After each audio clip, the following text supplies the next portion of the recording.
kalimatinya Allah dan Allah. Asyhadu an la ilaha illallah wa asyhadu anna Muhammadar Rasulullah sallallahu alaihi wasallam ya nabi ba'da amma ba'du. Pertama sekali marilah kita ucapkan puji syukur atas kehadiran Allah Subhanahu wa taala yang telah melimpahkan nikmat dan karunia sehingga kita bisa berkumpul di dalam kelas yang kita cintai ini. Salawat dan salam tidak lupa pula kita irimkan salam kepada junjungan arwah baginda Nabi Muhammad sallallahu alaihi wasallam dengan iringan kata Allahumma shalli ala Muhammad wa ala ali Muhammad. Yang saya banggakan teman-teman generasi tulis bangsa yang akan datang, baik mungkin tidak memperpanjang kalimat, langsung saja presentasi pada sore hari ini. Sebelumnya izinkan saya memperkenalkan diri. Kenalkan nama saya Muhammad Rizky Pertama dengan NIM 2008447. Saya sebagai moderator. Dan selanjutnya perkenalkan teman saya sebelah ini. Perkenalkan nama saya Hanan Sani, NIM 23086046. Selanjutnya teman yang kedua. Perkenalkan nama saya Dimpa Amanardi dengan NIM 23086157. Selanjutnya teman yang ketiga.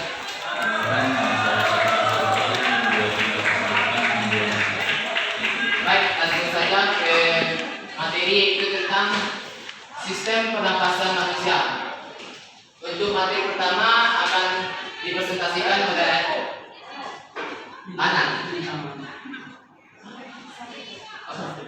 Pada Sofik, saya persilakan. Ya, terima kasih kepada moderator. Saya akan menjelaskan tentang materi pertama, yaitu sistem dan fungsi organ pernapasan. Yang pertama yaitu hidung. Hidung merupakan sistem pernapasan pertama pada manusia yang berada di luar organ manusia, itu tepatnya di antara mata dan mulut. Hidung memiliki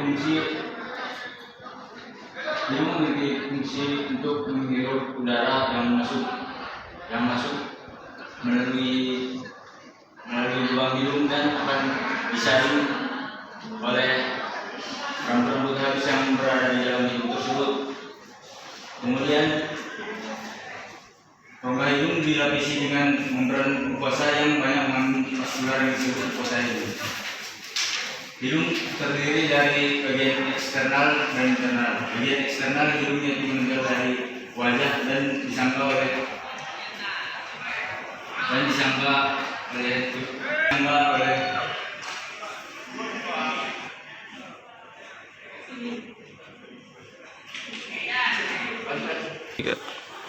hidung terdiri dari bagian eksternal dan internal. Bagian eksternal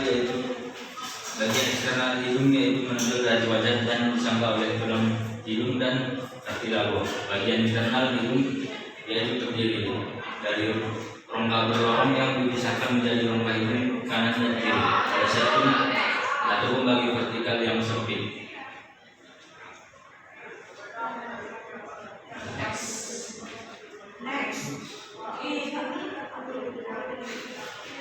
Yang kedua adalah faring atau tenggorokan. Faring merupakan struktur seperti tuba yang menghubungkan rongga hidung dan mulut ke laring. Faring dibagi menjadi tiga, yaitu nasal atau nasofaring, oral atau orofaring, dan laring atau laringofaring. Fungsi faring adalah untuk menjaga saluran pada traktus respiratorius dan digestif. Ketiga adalah laring. Laring atau organ suara merupakan struktur epitel kartilago yang menghubungkan faring dan trakea. Laring terdiri atas epiglotis atau daun katup kartilago yang menutupi ostium ke arah laring selama menelan. Katup kartilago yang menutupi ostium ke arah laring selama menelan. Glotis atau ostium antara pita suara dalam laring, kartilago tiroid atau kartilago terbesar pada trakea. Sebagian dari kartilago ini membentuk jakun. Kartilago cricoid atau satu-satunya cincin kartilago yang komplit dalam laring. Kartilago aritelenoid atau digunakan dalam gerakan pita suara dengan kartilago tiroid. pita suara atau ligamen yang dikontrol oleh gerakan otot yang menghasilkan bunyi suara. Yang keempat adalah trakea. Trakea merupakan salah satu organ pernapasan berbentuk tabung panjang seperti huruf U yang terletak di bagian tengah leher hingga rongga di antara paru-paru atau medias timum. Trakea memiliki panjang sekitar 11 cm dengan lebar 2,5 cm. Ujung trakea atau batang tenggorok bercabang menjadi dua, bronkus yang disebut karina.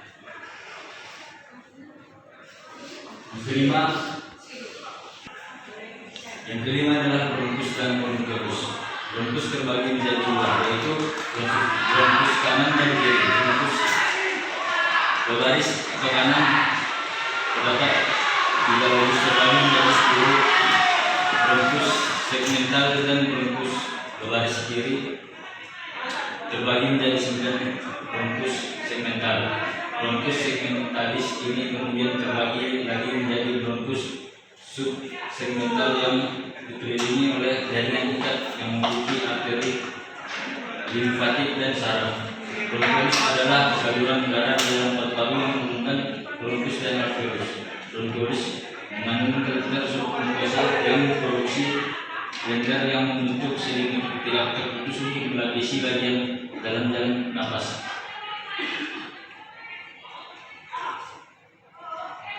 Selanjutnya adalah bronkiolus terminalis dan bronkiolus respiratory. Bronkiolus terminalis merupakan bagian terkecil yang terdiri dari 50 hingga 80 saluran di setiap paru-paru. Bronkiolus terminal sering disebut juga sebagai ruang mati karena tidak terjadi pertukaran udara di dalamnya. Bronkiolus membentuk percabangan menjadi bronkiolus terminalis yang mana tidak mempunyai lendir-lendir dan silia. Sedangkan bronkus respiratory merupakan dianggap sebagai saluran transisional antara napas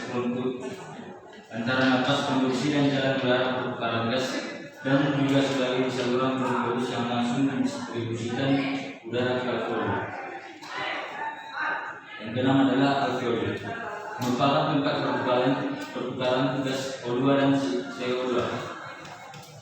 Alveoli terdiri dari 3 tipe, yaitu sel alveolar tipe 1 atau sel epiter yang membentuk dinding alveoli, sel alveolar tipe 2 atau sel yang aktif secara metabolik, sel alveolar tipe 3 atau makrofag yang merupakan sel-sel fagotosis dan bekerja sebagai mekanisme pertahanan.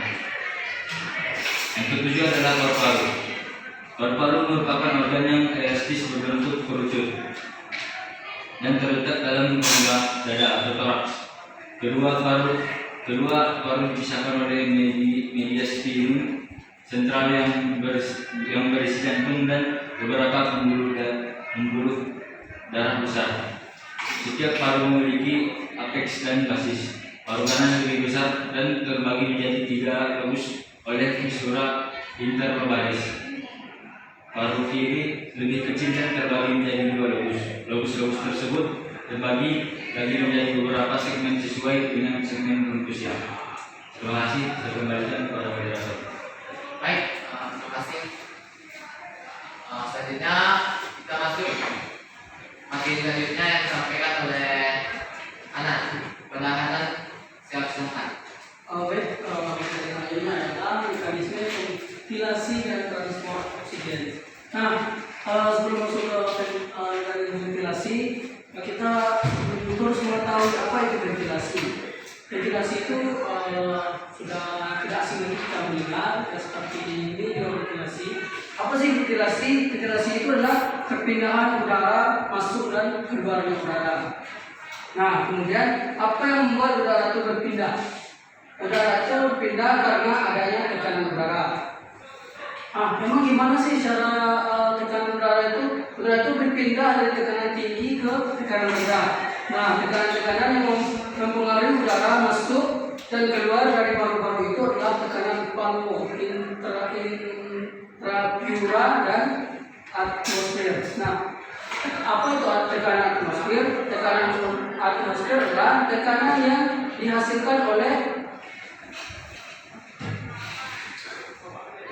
gas-gas di udara sekitar kita. Sebelum itu apa sih tekanan? Nah, tekanan itu adalah seluruh sel yang ada di alam ini itu tersusun oleh partikel-partikel atau atom. Penyusunan kayak ini bisa rapat dan bisa rapat dan bisa renggang. Setiap partikel atau atom ini memiliki tekanan sesuai gaya pada fisika. Ketika dua benda itu berdekatan masing-masing, benda ini akan mengeluarkan gaya tolak menolak ke segala arah. Lalu apa yang disebutkan dengan tekanan tinggi dan tekanan rendah? Nah, tekanan tinggi terjadi ketika molekul yang berdekatan dengan jarak yang sedikit. Tekanan rendah adalah partikel-partikel penyusunnya lebih renggang. Lalu apa yang disebut dengan tekanan atmosfer? Tekanan atmosfer adalah jumlah dari seluruh tekanan gas-gas atau partikel yang ada di udara seperti O2, CO2 dan lain-lain dijumlahkan sehingga hasil akhirnya 760 milimeter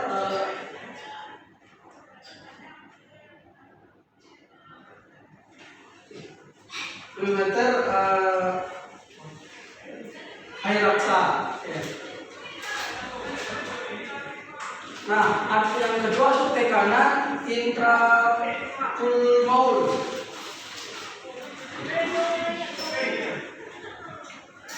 Tekanan intrapulmonar adalah tekanan yang ada di paru-paru bisa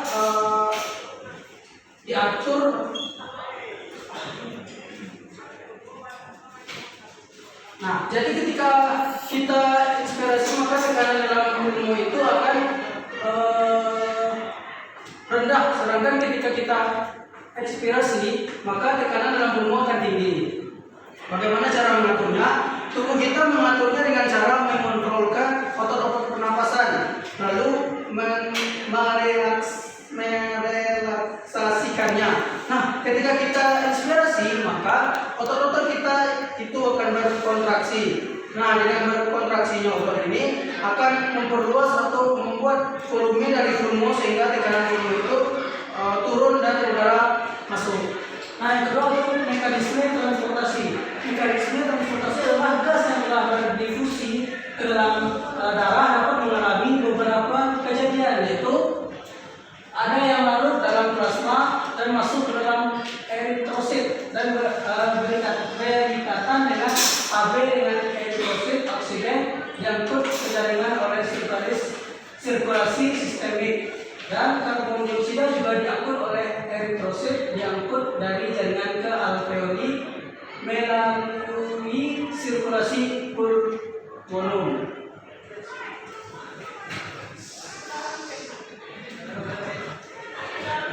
Oke, terima kasih. Selanjutnya kita masuk materi tentang volume dan kapasitas paru. Saya sampaikan oleh kita saya silakan. Baik, terima kasih moderator. Materi selanjutnya yaitu volume dan kapasitas paru. Kapasitas paru adalah volume paru dalam maksimal yang dapat masuk dan keluarnya paru-paru selama satu siklus pernapasan, yaitu setelah inspirasi maksimal dan ekspirasi maksimal. Kapasitas ini juga dapat menambahkan bagaimana perkembangan paru-paru dan dada. Selanjutnya, cara mengukur kapasitas vital paru-paru. Kapasitas vital paru-paru dapat diukur menggunakan alat bantuan yaitu dengan nama spirometer. Alat ini juga dapat mengukur volume ekspirasi paksa dan kecepatan aliran udara untuk memperkirakan kapasitas total paru-paru. Selain itu, spirometri juga dapat berfungsi sebagai untuk merekam inspirasi dan ekspirasi maksimal secara grafik yang dapat mengubahnya ke dalam bentuk digital. Sekian dari saya, terima kasih moderator. Baik, terima kasih. Materi yang telah disampaikan. Video. Silakan tonton video di depan.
saran atau masukan, saya silakan. Gimana, cukup? Nah, selanjutnya kita masuk ke sesi pertanyaan. Tanya jawab. Bagi teman-teman yang ada yang bertanya, silahkan angkat tangannya dan angkat diri. Ya, silakan. Dari baju biru siapa namanya?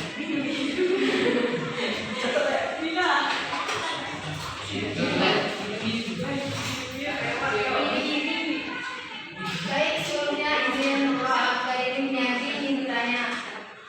Perkenalkan, nama saya Dila Rizkyana dengan NIM 23086035. Saya ingin bertanya kepada tim Niati, coba jelaskan kapan debu-debu dan bakteri yang masuk didorong keluar dan jelaskan juga prosesnya.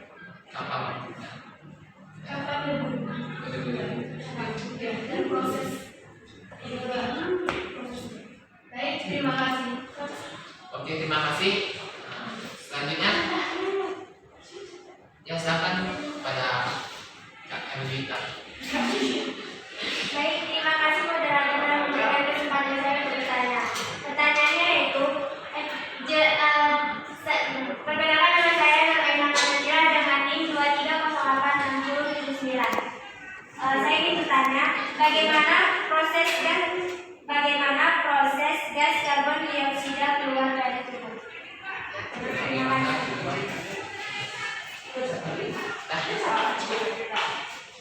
Terima kasih.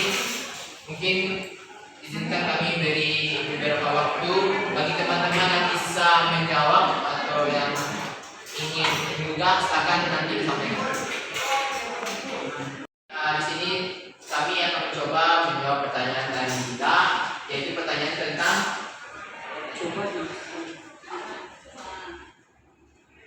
coba jelaskan kapan debu-debu bakteri yang masuk didorong keluar dan jelaskan juga prosesnya, ya kan? Oke. Akan disampaikan pada anak silakan.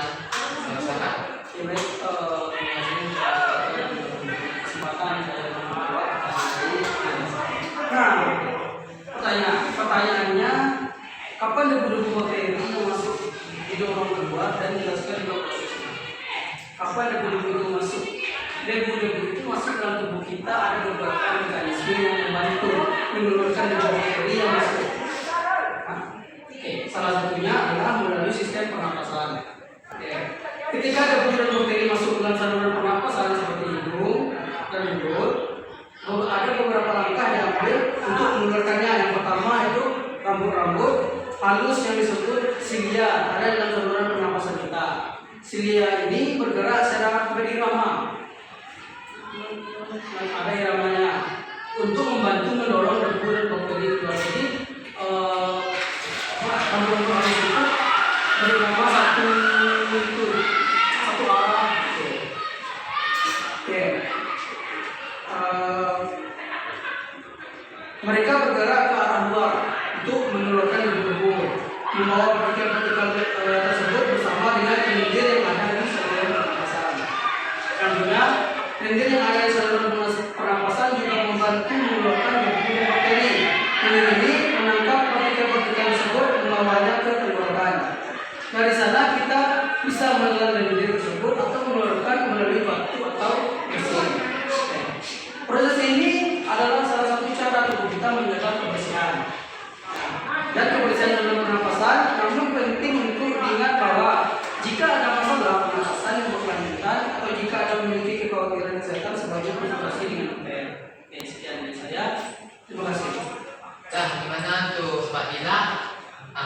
Jawaban tadi udah puas atau masih ada diragukan?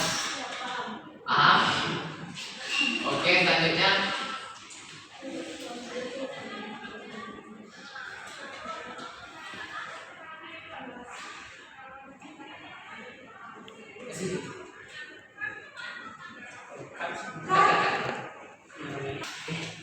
Baik, selanjutnya kami akan mencoba menjawab pertanyaan dari Mbak Ai. Yaitu soalnya bagaimana proses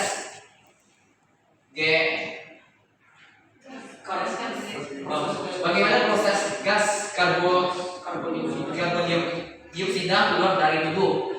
Baik, di sini kami akan menjelaskan sedikit tentang bagaimana proses gas karbon dioksida keluar dari tubuh. Silakan pada bintang kami, silakan untuk menyampaikan.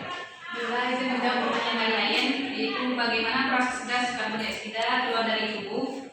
Yang pertama adalah proses pengeluaran gas karbon dioksida dari tubuh melibatkan sistem pernafasan. Ketika kita bernapas, oksigen masuk ke dalam tubuh melalui paru-paru dan diangkut oleh darah ke seluruh tubuh. Selama proses metabolisme, oksigen digunakan oleh sel-sel tubuh untuk menghasilkan energi yang diperlukan untuk berfungsi. Setelah oksigen digunakan oleh sel-sel tubuh, sisa hasil metabolisme yang dihasilkan adalah karbon dioksida. Karbon dioksida ini kemudian diangkut oleh darah kembali ke paru-paru. Di dalam paru-paru, karbon dioksida ini akan berdifusi dari darah ke dalam alveoli, yaitu kantung-kantung kecil di paru-paru yang berfungsi untuk pertukaran gas. Ketika kita menghembuskan nafas, karbon dioksida keluar dari tubuh melalui proses ekshalasi. Ketika udara yang mengandung karbon dioksida dikeluarkan melalui mulut atau hidung, karbon dioksida tersebut akan dilepaskan ke udara di sekitar kita. Proses pengeluaran gas karbon dioksida ini terjadi secara terus-menerus selama kita bernapas. Tubuh kita secara otomatis mengatur tingkat karbon dioksida dalam darah agar tetap seimbang. Jika ada masalah pernapasan atau gangguan dalam proses ini, penting untuk berkonsultasi dengan dokter untuk mendapatkan penanganan yang lebih tepat. Sekian dari saya. Assalamualaikum warahmatullahi wabarakatuh. Waalaikumsalam. Baik, terima kasih kepada Mbak Bintang yang jawab pertanyaan. Gimana untuk sesi pertanyaan dari Mbak Ain? Apa udah paham? Sangat paham sekali. Apa masih ada lagi teman-teman yang ingin bertanya? Mungkin saya rasa cukup. Untuk kesimpulan pada presentasi pada sore hari ini mungkin tak banyak lebar yang disampaikan sama teman-teman semuanya. Yang dimana itu tentang struktur dalam organ pernapasan, ada dari hidung, faring, luring, trakea, bronkus dan bronkiolus. Dan di situ disampaikan juga fungsi-fungsinya tuh sebagai apa, bentuk-bentuknya. Mungkin nanti biar lebih dalamnya, biar lebih paham, mungkin nanti teman-teman bisa belajar nanti di rumah untuk lebih paham untuk materinya. Semoga materi yang disampaikan presentasi pada sore hari ini bermanfaat untuk kalian semuanya. Dasarkan belajar di rumah. Mungkin saya rasa cukup presentasi pada sore hari ini. Kami minta maaf dari kelompok presentasi kalau ada kekurangan-kekurangan yang terdapat pada presentasi tadi. Kami mohon maaf. Kami akhiri dengan wassalamualaikum.